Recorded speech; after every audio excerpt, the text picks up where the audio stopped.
Hurmattуу менин мекендештерим, айланайындар. Мына Сапар Исаков менен Кубан Колматов камалганына 1 жыл 2 күн болду, 3 күн болду. Мага келип ошо 5-июнда айткан, экөөтөн келип мага түштө келип айтты. Алмаз байке, бизди бүгүн камаган жатат деп. Мен айттым, күнөөңөр барбы? О, күнөөбүз жок. Мен да айттым, күнөөңөр жок да кантип эле камасын дедим. Менден да кетти. Мен мынчалык булар айбан экенин билбептирмин. Жанымда 24 жыл жүргөн адамдын ушундай ичинин баары ыкпалас экенин билбептирмин. Менин күнөөм. Бирок мен катачылыктарымды өзүм дайыма оңдойм. Ошо күнөөсүз балдар түрмөдө отурганча мен жанымды берем, ачык айтып.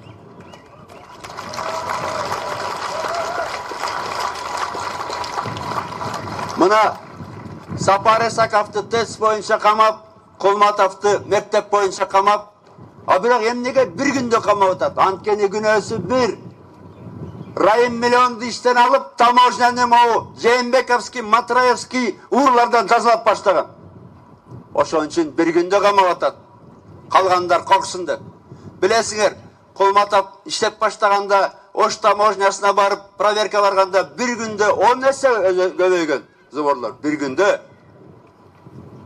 Жылдын аягына дополнительно бир 200-200 миллион доллар элдин казынасына түшөт деп Колматов айткан, Сапар Исаков экөөбүз. Анан кийин мына эмнеге Сооронбай мынчалык Райымдан коркуп атат? Анткени Райым анын көп былыгын билет да. Булар же Райымды да Икрамга окшотуп камаш керек, же өлтүрүш керек.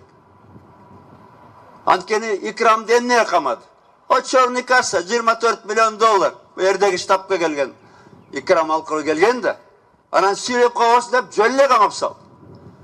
Анын деле камалганы 1 жылга жакындап калды. Бир да следственный эксперимент жүрө элек. Жөлле отурат да мына. Бу колхоздун башкармасы мындай койдой эле тамдап, муну сойгулас эмискен дегендей, моунду камагыла деп камата берсе, биз коюп элек карап турган.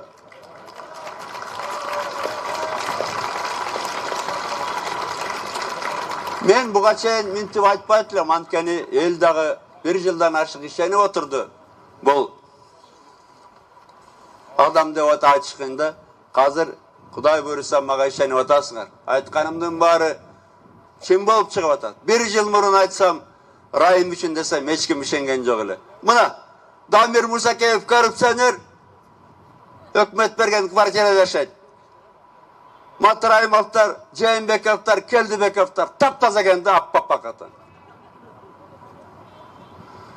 Мына мен жөнүндө кээ бир журналисттер заказ аткарып, Райымды колдочу, Райым менен чайчу деп дагы бир жолу айттым. Мен Райым миллионду болгону 1 жолу 2010 жылы Курсан Асановдун үйүндө көргөм. Мүмкүн ошол жерде анын да апасы жүрүп чай кылгандыр. Мен кайдан билейин? Мен кайдан билейин?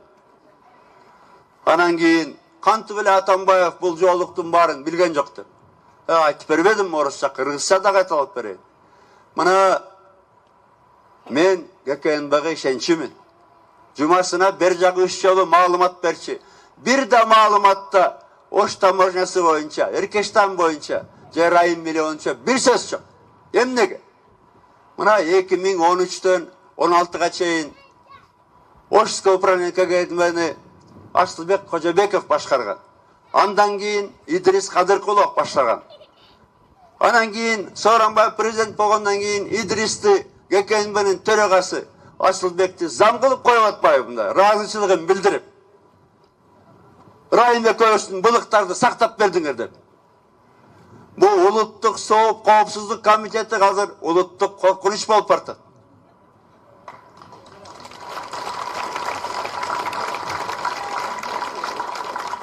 Албетте, ал жерде иштегендердин көпчүлүгү таза офицерлер. Мына антитеррористический центр дегени бар. Внешняя разведка, контрразведка.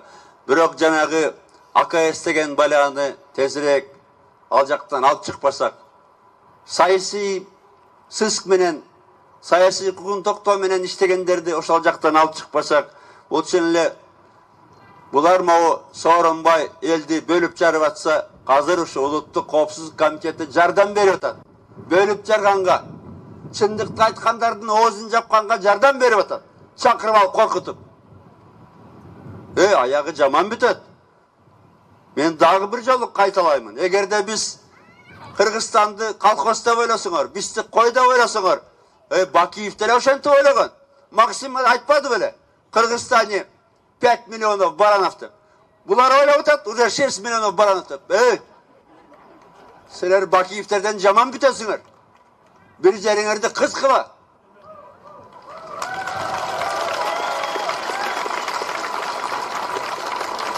Анан мына мен ишибаганда Атамбаев Сооронбайды иштетпей атат, бийликке жылынып атат. Мен бийликти кааласам калып калмакмын экинчи мөөнөткө. Мен чарчадым 6 жыл иштеп. 10-нчы жылда эстесиңер. Свети жок, жолу жок, акча жок, суу жок. Мына зарплата мугалимдики 2000 болчу, милицияныкы 2000 болчу, врачтыкы 2000 болчу. Пенсия деле ошондой болчу. Мен баарын оңдоп кеттим. Армия жок болчу. Каримов согуш баштайм деп коркутуп.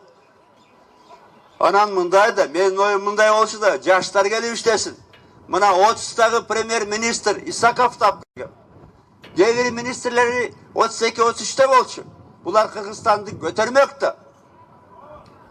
Абу Сооронбай мага айткан, мен ушу акелик кылып эле жардам берип тура алдым.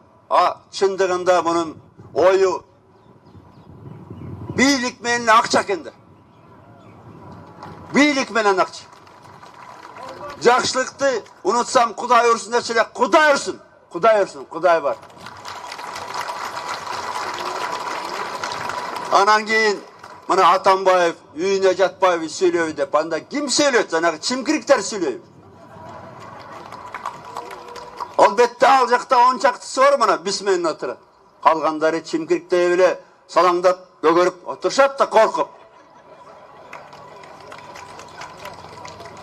Мен мына айла жок чыгып атам. Анткени менин катамда болгон ушу Сооронбайга ишенгеним. Өз катамды өзүм оңдошум керек. Анан кийин бул Кыргыздын тарыхында деле бар да, билесиңер. Мына Жолой ханды алып келгенде жаштар күрөшкө чыккандан коркуп кошо аксакал чыккан. Мен да аксакал болсом айла жок чыгып атам, мына ачык айтайын.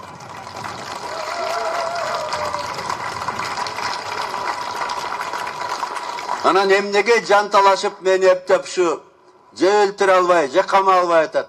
Атамбаев сүйлөбөй калса, калгандарынын баары койго окшоп туруп берет деп ойлоп атат да, жаман ойлор. Ошондуктан мына ушактарды таратып атат кайрадан. Дачасудагы самолетто Атамбаевдин бирдемеси болгон деп. Бүт калп. Азыр мына Батукаевтан эптеп бир Атамбаев Батукаевтан акча алып чыгарды деп сөз чыгарыш үчүн баарын камап атат.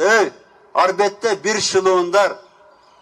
Анагы справкаларын оңдоп, диагнозун оңдоп, Атакаевди чыгарып жиберишкен. Бирок мен да ишенгем, Батукаев эле 3 айдын ичинде өлүп калат экен деп.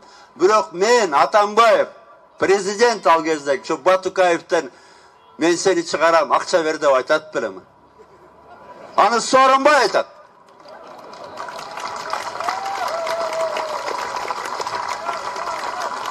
Анан сөзүмдү аягында, урматтуу менин туугандарым. Мен минтип айтар элем да, мен Кудайдан башка эчтекеден коркпойм.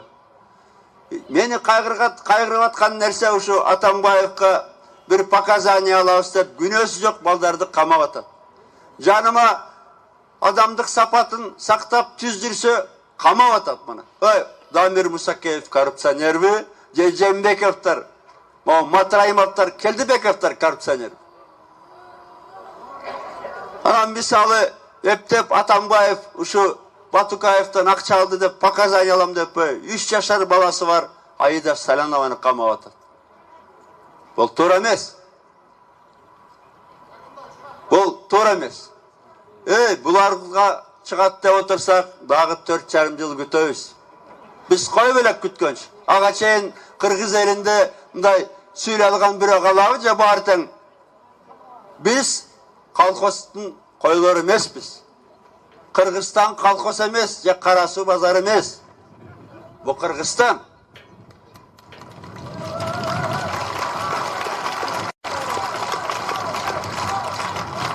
Oşonduktan bilbem, mana men daima aytып жүрөm, mana köp bulutlu Kırgız el için, Kırgızlar için tizelep yaşagança büzüngдөp turup ölgön artık.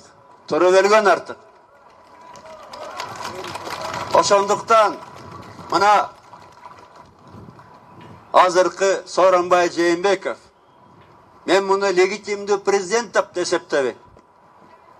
Antkeni o şaylығы ketken akçaların dokumentleri çıktı. Aytıp bersin kimden aldı? Sen korrupsiya menen görüşesin mi? Ya oşo 30 milyon dolar akçalarını bergenlerge iştep beresin günütü. İştep beresin görüp atabız. Toylatıp men Atambayev prezident kezinde jaşınıp жүрgөндөр hazır Kırgızstan'dı başkarabat. Parlamentin төрagасы baş bolup büzüngde boşakta duruşat başlıklarını götürüp.